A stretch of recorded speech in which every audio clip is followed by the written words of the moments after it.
जितेंद्र किन्ना, जैसे ही मैं किसी राजनेता से पूछता हूं तो वो पॉलिटिकल टर्न ले लेता है, लेकिन ये पॉलिटिकल, ये महिलाओं की सुरक्षा की भी बात है, ये खेल की भी बात है, इसमें डिफरेंट डिपार्टमेंट्स आते हैं, लेकिन मैं ये नहीं समझ पा रहा कि इतने बरसों से, कितने समय से ये हो रहा है। पहली बात जितेंद्र किन्ना जी जरा बताइए आप, और उसके बाद जरा इस पर रोशनी डालिए। और दूसरा कि अभी जो मैं समझ पा रहा हूं, ये राजनेता जैसे बात कर रहे हैं, मुझे तो लग रहा है आपको मतलब दर दर की ठोकरें दोबारा खानी पड़ेंगी, आपको अलग अलग जगह कंप्लेंट करना पड़ेगा। अगर मैं हरपाल सिंह बेदी जी की भी मानूं, जो कि वरिष्ठ स्पोर्ट्स पत्रकार है, वो कह रहे हैं यहां पे कंप्लेंट करनी पड़ेगी, वहां पे करनी पड़ेगी, 4 अलग अलग दरवाजे टकटकाने पड़ेंगे।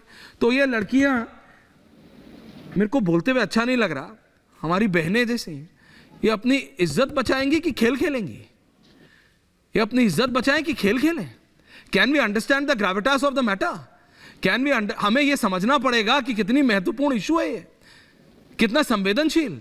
हम अपनी खिलाड़ियों से ये उम्मीद करें कि वो जाके विदेश में रशियंस को हराएं, यूक्रेनियंस को हराएं, अमेरिकन्स को हराएं, धोबी पछाड़ दें, है ना? और यहां पे उनकी खुद की इज्जत सुरक्षित नहीं है, उनके खुद के ट्रेनिंग कैंप्स में। ये कैसे होगा? जितेंद्र किन्ना जी जरा बताइए। जी हाँ, बिल्कुल। जैसे ये एक काफ़ी सोची समझी चाल है ये, क्योंकि वो काफ़ी सालों से चल रहे हैं ये। आज ये मतलब कि कुछ महीने या कुछ दिन का काम नहीं है, ये काफ़ी सालों से चल रहा है। शर्म की बात। और ये मतलब कि डायरेक्ट इनडायरेक्ट नहीं बोलते किसी को भी, ये सिर्फ कोच कैंप में उसी को कोच लगाते हैं जो इनकी बात मानता है और उनकी बात लड़कियों तक पहुंचाता है, और जो वो उनकी बात लड़कियों की उसके पास लेके आता है। सुनिए प्लीज आप सब, तो उन्हीं कोचों का नाम डलता है कैंप में। नहीं, ये आप जरा दोबारा बताइए। नहीं, जितेंद्र किन्ना जी, सुनीता गोदारा जी प्लीज सुनिएगा, मैम नागर साहब प्लीज सुनिएगा। There is a method to this crime. इस क्राइम का एक मेथड है बेदी जी। जितेंद्र किन्ना जी, मैं आपसे निवेदन कर रहा हूं दोबारा, आप अभी जंतर मंतर के पास बैठे हुए हैं, जरा प्लीज दोबारा समझाइए क्या होता है।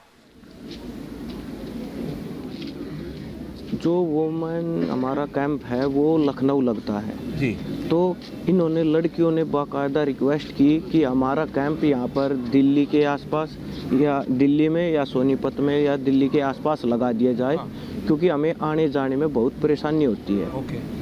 पर वो उन्होंने मना कर दिया, नहीं आपका कैंप वहीं पर ही लगेगा लखनऊ में। कारण वो बोलते, लड़कियां बताती हैं, इनमें विनेश ने बताया आज ही कि उनका घर नज़दीक लगता है वहाँ से, अगर यहाँ पर होंगे तो फिर ऐसा नहीं हो पाएगा। कोच वाली बात आप क्या बता रहे थे जितेंद्र? और सबसे बड़ा कोच उसी को लगाते हैं जो किसी की बात हाँ जी, उन फीमेल खिलाड़ियों तक पहुंचा दे, वो क्या है? जैसे क्या बता रहे थे प्लीज बताइए। जी हाँ, वहाँ पर जैसे वुमेन कोचिंग जो स्टाफ है उसमें 5 कोच होते हैं। रमन मलिक सुनिएगा, तो ज़्यादा से ज़्यादा कोच उसी को लगाया जाता है जो उनकी बात मानता है। कोच हैं 5 कोच हो जाते हैं, 1-2 फिजियो ऐसा हो जाते हैं, मसाजर हो जाते हैं, तो 8-10 लोगों की टीम होती है ये, जो एक प्लेयर को तैयार करती है। तो उसमें भी उसी का सिलेक्शन होता है जो इनकी बात मानता है, तो मतलब इनकी बात ले जाकर लड़कियों को बताता है और लड़कियों की बात इनको लेके जाता है। मतलब किसकी बात लड़कियों तक पहुंचाता है, किसकी बात हमारी खिलाड़ियों तक पहुंचाता है, किसकी बात? जितेंद्र किन्ना, ब्रजभूषण की बात, Raman Malik listen to this की बात जो इन लड़कियों को बताता है। This is appalling. ये उनकी क्या हो रहा है रमन मलिक? कुछ भी काम हो रहा है, अगर इस तरीके का कुछ भी काम हो रहा है, ये भत्सना योग्य है।